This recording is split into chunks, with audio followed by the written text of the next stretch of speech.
안녕하십니까. 신인근의 국방TV 시큐리티 뉴스입니다. 자, 오늘도 우크라이나 전황 알려드리겠는데요. 우리 대한민국의 무기, 대한민국 군이 가지고 있던 무기, 이런 것들이 지금 우크라이나 전쟁에 투입될 가능성이 높아졌다라고 저는 봅니다.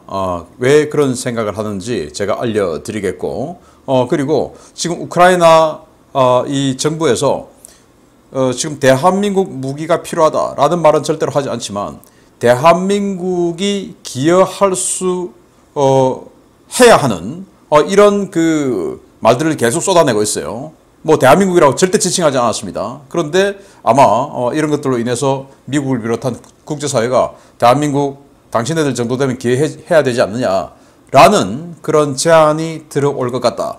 그래서 우리 한국이 어떤 기여를 할 것인지 제가 알려드리도록 하겠고요. 그리고 러시아가 지금 각종 무기가 부족하다 보니까 시제품으로 만들어 놨던 T-14 아르마타 전차, 최신형 전차인데 그게 지금 돈바스 전선에 나타났어요. 이걸 러시아가 10대밖에 시제품으로 10대밖에 안 만든 건데 그 중에 일부가 지금 돈바스 전선에 나타났는데 T-62 전차, 60년 된 거 이것도 등장하고 시제품도 등장하고 하는 걸로 봐서 러시아가 정말 이 재래식 전략에서는 완전히 내구력을 다했다.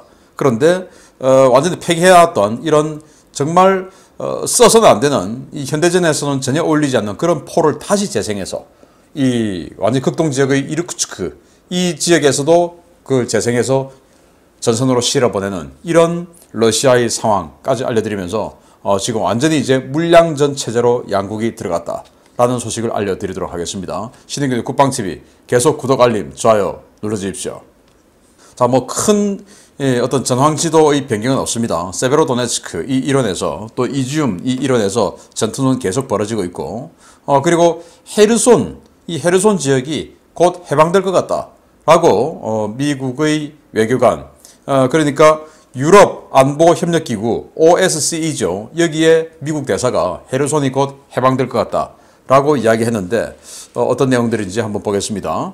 주요 전과를 보면 전일 대비 러시아군 200명 정도를 사살했고 전차는 11대 격파, 장갑차 12대 격파, 차량 17대 격파, 그리고 특수장비 1대 격파, 야포 한문 격파, 다련장 로켓 9문 격파, 그리고 무인 항공기 10대 격추 이런 전과가 있는데 뭐 크게 많은 전과는 아니죠. 자, 이런 전과 속에서 주요 전선 상황을 보면 하르키우 전선에 투입된 도네츠크 1군단에서 집단 항명이 발생했다.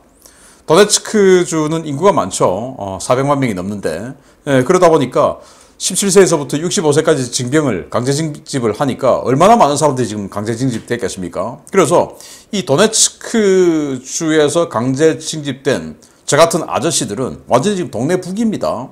도네츠크 여기는 자신들은 우리는 러시아가 좋아, 우리는 우크라이나하고 달라 이렇게 해서 반기를 들었던 사람들인데 그러면 도네츠크 이 지역만 독립하면 되는데 끌고 가가지고 루한스크 주에서 벌어지고 있는 세베로도네츠크 이 지역 전투에도 보내지요. 그리고 헤르손 지역의 전투에도 보내지요.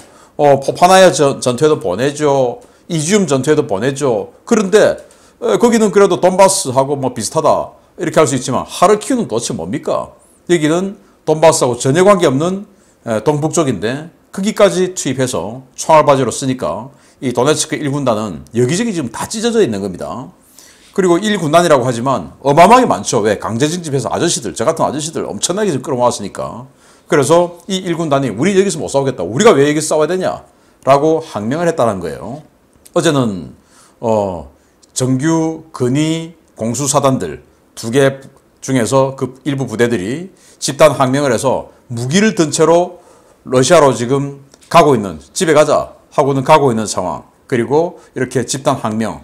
지난번에 또 루한스크 2군단이 또 항명했지 않습니까? 이제 앞으로 전쟁이 길어지면 길어질수록 명분 없는 전쟁, 그리고 러시아가 이런 주변 도네츠크나 루한스크나 여기서 강제 징집한 사람들을 계속 총알바지로 내모니까 자기네들은 뒤에서 포격만 하고 그리고 전방에 이렇게 강제 징집자들을 내모니까 이제 알게 되는 것이죠. 아마 앞으로 러시아가 내분에 쌓일 것이다. 그 내분 좀 이따가 나옵니다. 진짜 총격전까지 벌여버렸어요.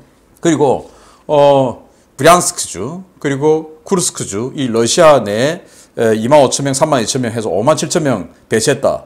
신병들 끌어모아가지고 라고 알려드렸는데 그 신병들 끌어모은 5만여 명을 지금 대거 전선에 투입하고 있다. 그래서 이 러시아가 이지움과 슬로보잔스키 이 방면에서 30개 BTG를 재편 중에 있다. 원래 이지움 공격할 때 22개 이런 BTG 가지고 공격했지 않습니까? 그런데 30개 BTG를 재편하고 있다. 물론 뭐 이 한 개 BTG가 최초에 아주 컨디션 좋을 때처럼 1000명씩 이렇게는 안 되겠지만 왜냐 여기 지금 장비가 없지 않습니까? 전차도 없고 장갑차도 부족하고 그러니까 그 정도는 안 되겠지만 어쨌든 보병 부대로서 이렇게 30개 BTG를 재편 중에 있다. 아무리 전투력이 좀 떨어지는 신병이라 하더라도 예비군들은 그래도 전투력 괜찮죠. 군대 생활 다 했던 사람들이니까. 그 예비군들하고 합해서 지금 30개 BTG를 만든다.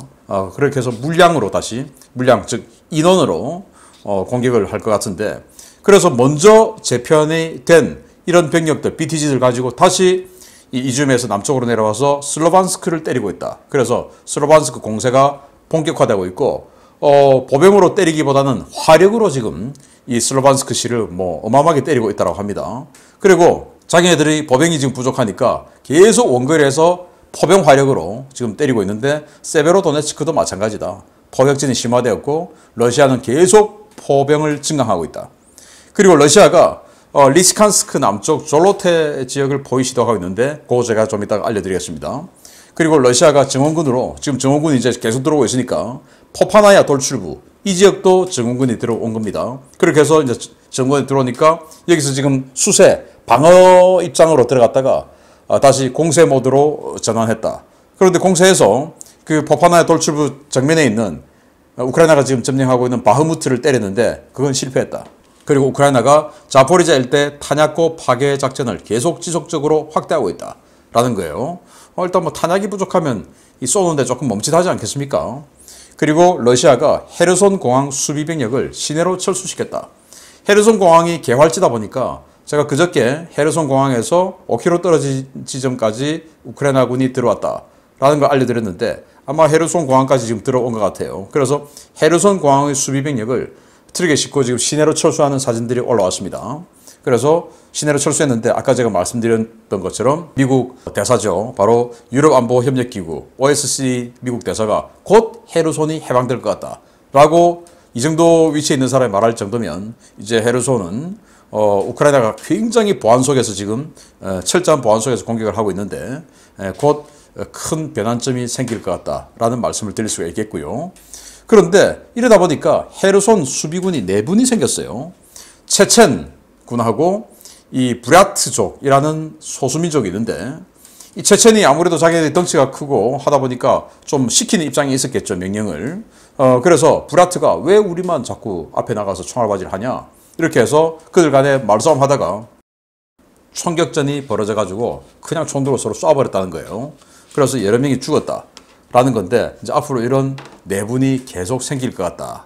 그리고 항명 계속 생길 것 같다라는 것이고, 자, 또 재밌는 이 전쟁 초기에나 있을 법한 이야기인데 우크라이나가 동부전선에서 어떤 농가 창고를 털었는데 그 농가 창고 안에 러시아군의 T-90A 전차가 비교적 온전하게 4대가 딱 그냥 주차가 되어 있더라는 겁니다. 그리고는 사람은 다 사라지고 없고 전차 놔두고 도망간 거죠. 그걸 노예겠다. 이거 뭐 곧 간단한 수리를 통해서 우크라이나 군이 T-90A니까 좋은 거 아닙니까? 그래서 우크라이나 군이 잘 쓸 것 같다라는 이런 소식도 들어와 있고, 이런 전환 상황 속에서 주요 뉴스 알려드립니다. 첫 번째입니다. 세베로도네츠크에서 대피했던 러시아군, 놀랍게도 학습 능력이라는 것이 생긴 모양입니다. 우크라이나 정부가 도심 철수를 대대적으로 선전하며 도심지가 비어 있다는 정보를 쏟아내고 있지만 러시아군이 도심지에 주력 부대를 보내지 않고 있다는 소식입니다. 6월부터 동부전선 최대 격전지로 부상한 세베로도네츠크에서 밤낮 없이 전투가 이어지고 있지만 이 전투는 주로 화력전의 형태로 전개되고 있으며 러시아군은 도심지 진입 대신 우회 기동을 선택한 것으로 보인다고 복수의 워싱턴 소식통이 현지 시각 6월 10일 리포트했습니다. 소식통들은 최근 세베로도네츠크 전선의 러시아군 전략 변화 가능성을 언급하면서 러시아군이 도심지에는 주로 포격 위주의 공격을 퍼붓고 있고 기동부대는 시가지 남쪽 외곽의 평야지대를 따라 세베르스키 도네츠강 도하를 준비하고 있다고 전했습니다. 오신트 소식통들은 러시아군의 우선 전략 목표가 세베로도네츠크나 리시칸스크가 아닌 남쪽의 작은 마을인 졸로테라고 보고 있는데요. 러시아군은 세베르스키 도네츠강에서 약 11km 떨어진 졸로테 일대에 대규모 화력을 쏟아부으며 강변 마을인 토시키우카를 겨냥한 도하작전을 시도하고 있다고 전했습니다. 러시아가 이곳을 목표로 삼은 것은 토시키우카 마을 앞의 세베르스키 도네츠강 강폭이 50m에 불과하고 수심도 얕아서 도하가 매우 용이하다는 판단 때문인데요. 현재 러시아군은 도네츠크군 제1군단 병력을 선봉으로 내세워 치열한 공세를 퍼붓고 있습니다. 현재 전선은 주간은 러시아군이, 야간은 우크라이나군이 우세를 점하며 치열한 교전이 진행되고 있는데요. 자신들은 뒤에서 포격만 하고 가장 피해가 큰 최전선에는 도네츠크에서 강제 징집한 주민들을 총알바지로 내모는 러시아군. 그들이 말한 돈바스 해방이란 것이 이런 것인지 묻고 싶습니다. 주로 야우. 주간에는 러시아군이 점령, 야간에는 우크라이나군이 점령. 이게 지금 세베로도네츠크의 현실이라고 합니다. 그리고 러시아군은 지난번에는 우크라이나군이 50% 그리고 추가 30%에서 80%뚝 떼주고 하면서 내복 병력 딱 나누었는데 그걸 러시아군이 확 들어왔지 않습니까? 그리고는 박살나고 나갔죠. 그때 한 14,000명 정도 사상자가 생겼다고 하는데 이제는 안 들어간다는 겁니다. 계속 포격만 퍼붓고 들어가도 자기들은 안 들어가고 도네츠크군 아저씨들을 보낸다는 겁니다. 도네츠크군 아저씨들 들어가면 어떻게 됩니까? 다 죽는 거죠. 근데 자기네들은 안 죽는 거죠. 자, 이런 식으로 세베로도네츠크 공방전이 벌어지고 있는데, 자, 이러다 보니까 러시아가 우회 기동을 선택했다. 그래서 지금 이제 한 개 큰 부대가 세베로도네츠크를 계속 때리고 여기에 우크라이나 방어군들 잡아두고 그리고는 우회 기동을 통해서 이 포파나야 쪽으로 내려갑니다. 밑에가 포파나야인데 포파나야 북쪽에 졸로테라는 마을이 있어요.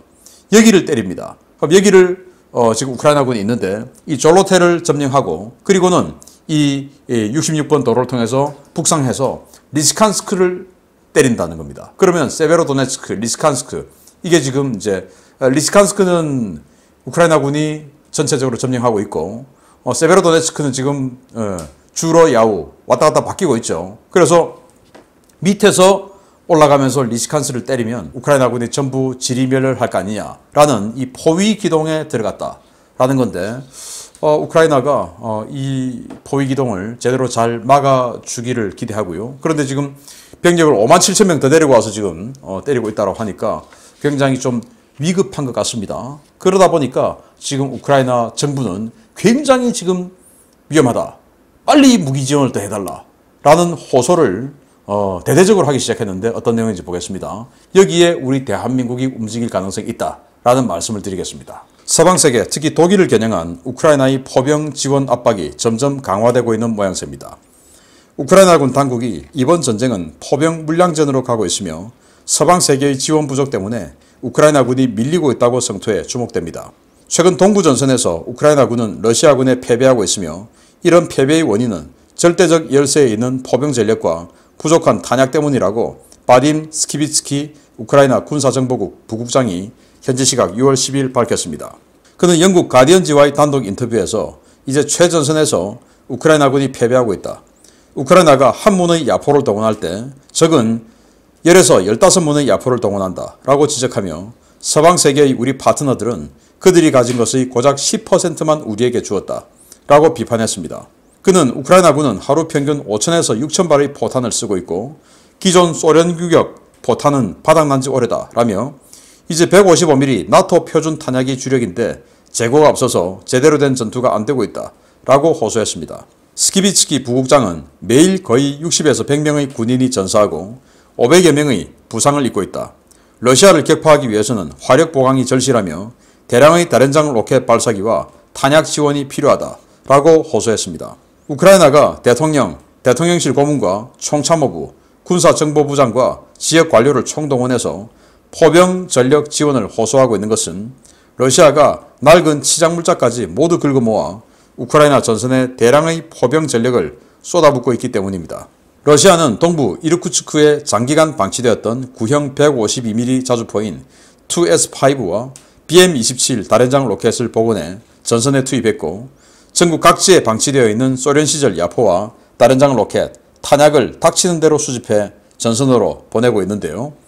이 무기들은 정상적으로 작동될지 자체가 의문이지만 이번 주 초부터 시작된 대규모 화력 공세에서 상당한 역할을 하고 있는 것으로 전해졌습니다.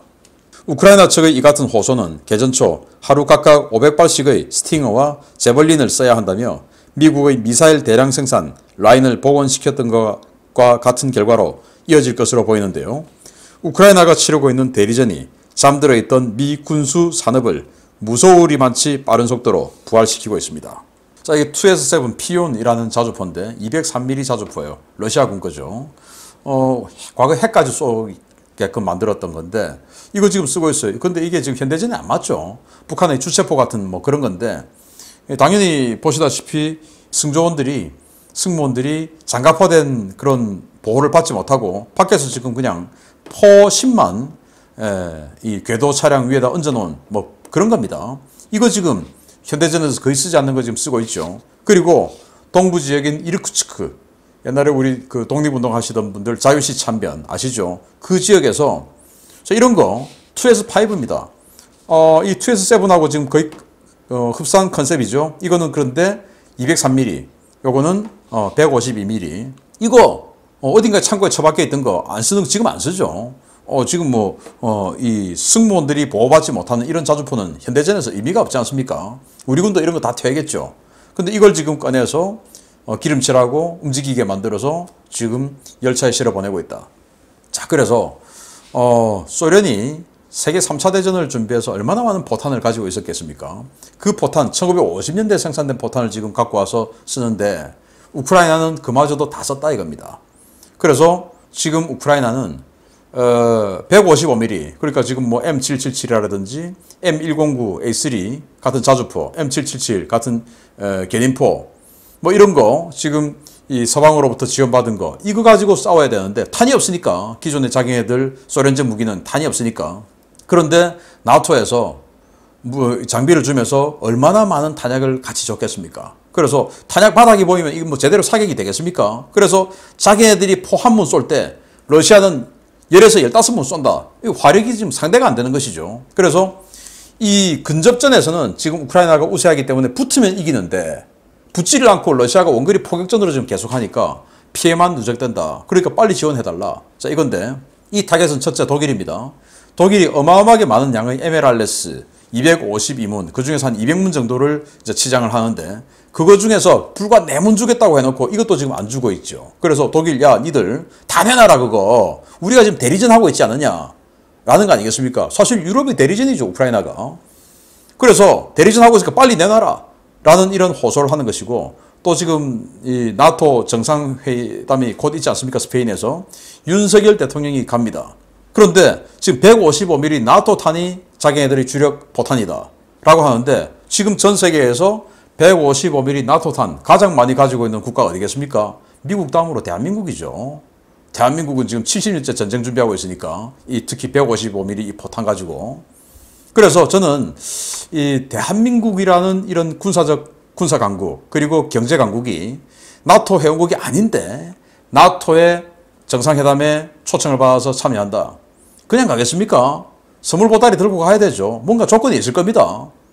그래서 저는 이 나토 정상회담에 가면서 이 우크라이나전에 우리가 직접 개입은 할 수 없으니까 예를 들어서 155mm 포탄, 우리 뭐 풍산에서 긴급하게 우리 한국군 물량, 우리 요즘 신형 포탄 굉장히 좋은 거 많아요.